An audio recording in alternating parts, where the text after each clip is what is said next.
En la carta que publicó el día de ayer, el expresidente López Obrador dice que extraña al antiguo Trump. El problema es que Trump siempre ha sido el mismo. Desde hace 11 años, Trump es el mismo. En 2015, Donald Trump bajó por esas famosas escaleras eléctricas doradas de la Torre Trump. Luego tomó el micrófono para lanzar su candidatura presidencial y le tomó 100 segundos comenzar a agredir a los mexicanos. Menos de 2 minutos para comenzar a adoptar el mensaje central de lo que fue esa primera campaña electoral, la segunda campaña electoral y sus dos presidencias. México como el villano favorito. Donald Trump lleva 11 años haciéndole la vida imposible a millones de mexicanos, de este lado de la frontera y de aquel lado de la frontera. Para Trump, México siempre ha sido el villano conveniente, en la retórica y en la práctica, en el discurso y la política pública. Lo curioso es que Andrés Manuel López Obrador siempre lo ha sabido, lo tiene clarísimo. Tanto es así que en el 2017 viajó a Estados Unidos, a distintas ciudades con gran presencia hispana, dio varios discursos muy encendidos, incluso valientes, elocuentes en defensa de los migrantes y los mexicanos en Estados Unidos, y luego, en el contexto de la campaña presidencial de 2018, publicó este libro, Oye Trump, propuestas y acciones en defensa de los migrantes en Estados Unidos. López Obrador tenía muy claro quién era y sigue siendo Donald Trump. Durante esa primera presidencia en la que coincidió con López Obrador durante 2 años, Donald Trump puso en práctica una larga lista de políticas migratorias punitivas, obligó al gobierno mexicano, después de amenazarlo con aranceles, a que modificara su política migratoria. López Obrador había prometido una política migratoria humanista y después Donald Trump tronó los dedos en la Casa Blanca y exigió a México que cambiara completamente su política migratoria.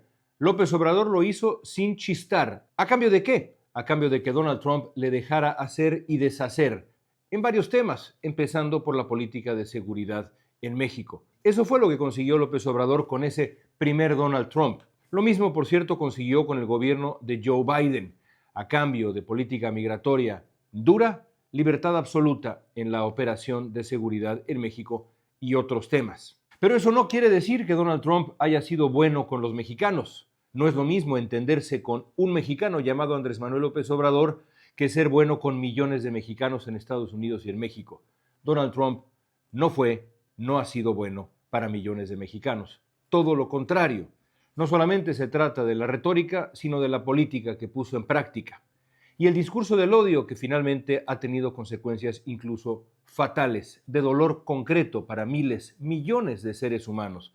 No solamente por la política de separación familiar en la frontera, la política migratoria punitiva, sino también por incidentes terribles como la masacre en El Paso en el 2019, que no puede entenderse sin la retórica antiinmigrante y antimexicana de Donald Trump. Así que, por favor, dejemos de lado la idea de que Donald Trump ha sido bueno para millones de mexicanos. No lo ha sido, no lo fue y no lo es. López Obrador también dice que ahora han aparecido nuevos asesores misteriosos que están envenenando a aquel viejo Trump en el que él confiaba. Eso también es inexacto. Los asesores de Donald Trump siguen siendo los mismos que eran en aquella primera presidencia.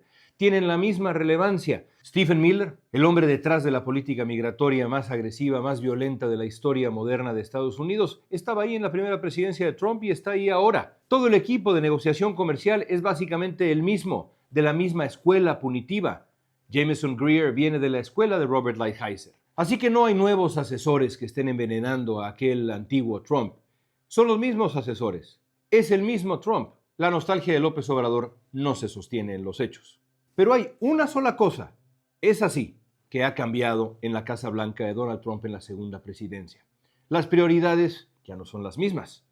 Las prioridades en la primera presidencia de Trump se reducían básicamente en función de México a la migración. ¿Me controlas la migración? Yo te dejo hacer lo que tú quieras. Hoy las prioridades en Estados Unidos son diferentes. Hoy, en función de México, la prioridad del gobierno de Donald Trump tiene que ver con la seguridad nacional, con el crimen organizado, con el tráfico de drogas, con la crisis de salud que representa el fentanilo y, por supuesto, y esto es clave, con la colusión de la estructura política mexicana con las estructuras criminales. Y ahí, inevitablemente, el gobierno estadounidense ha tocado al movimiento López Obradorista. Eso sí ha cambiado en Donald Trump. Y ese cambio explica la nostalgia súbita de Andrés Manuel López Obrador, que lo ha llevado incluso a publicar una carta larga que corre el riesgo de poner en peligro las negociaciones del Tratado de Libre Comercio de América del Norte y subir todavía más el tono, la temperatura a una relación bilateral que ya atraviesa por su momento más tenso en décadas y décadas, quizá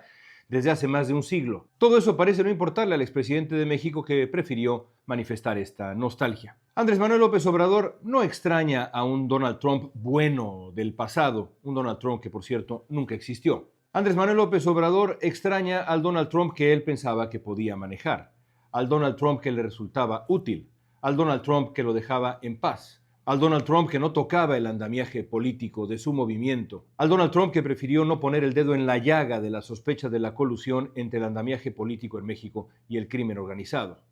A ese Donald Trump es al que extraña Andrés Manuel López Obrador, y lo extraña tanto que incluso ha publicado esta carta. ¿Por qué será? No te pierdas comentarios como este, no te pierdas análisis como este en mi podcast En Boca de León, disponible para ti todas las mañanas en todas las plataformas de podcast y también en mi canal de YouTube.